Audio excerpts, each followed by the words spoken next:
हिंदू हृदय सम्राट शिवसेना प्रमुख स्वर्गीय बाळासाहेब ठाकरे यांच्या जयंतीनिमित्त महाराष्ट्र कामगार सेना व मासाहेब विडी घरकुल संस्थेच्या वतीने अध्यक्ष विष्णू महाराज कारंपुरी यांच्या हस्ते स्वर्गीय बाळासाहेबांच्या प्रतिमेला पुष्पहार अर्पण करून करण्यात आले अभिवादन। गहिवरलेल्या वातावरणात साश्रू नयनांनी सोलापूरकरांनी वाहिली माजी महापौर तथा सर्वसामान्यांच्या आधारवड महेश अण्णा कोठे यांना श्रद्धांजली। अपयशातूनही मोठं यश शक्य, CEO कुलदीप जंगम यांचं प्रतिपादन। पूर्व विभाग वाचनालय आणि युनिक अकॅडमी पुणे यांच्या संयुक्त विद्यमाने आयोजित केलेल्या मार्गदर्शन शिबिरामध्ये केलं त्यांनी मार्गदर्शन। महात्मा बसवेश्वर महाराजांच्या पुतळ्याच्या विटंबना झाल्याच्या निषेधार्थ स्वामी समर्थ नगरी अक्कलकोटमध्ये जाहीर निषेध। मराठी भाषा माणसांना समृद्ध बनवते। मराठी भाषा संवर्धन पंधरवडा दिनानिमित्त पुण्यश्लोक अहिल्यादेवी होळकर विद्यापीठाचे सहकुलसचिव डॉक्टर शिवाजी शिंदे यांचे प्रतिपादन।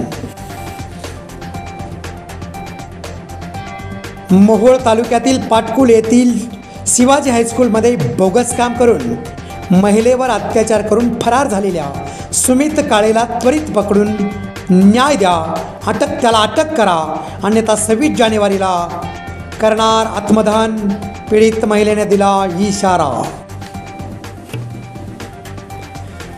मार्कडवारी पार्ट 2 आता दिल्ली जंतर मंतरवर बॅलेट पेपरवरच निवडणूक झाली पाहिजे ही मागणी माळशिरसचे आमदार उत्तम प्रकाश जानकर यांनी धरली लावून निवडणूक आयोगाकडे दिलाय राजीनामा। काळराजेचं नाव लिहिलं की काळच आला। महाविकास आघाडीचे नेते उमेश पाटील यांची पुन्हा एकदा अनगरकरांवर सडकून टीका।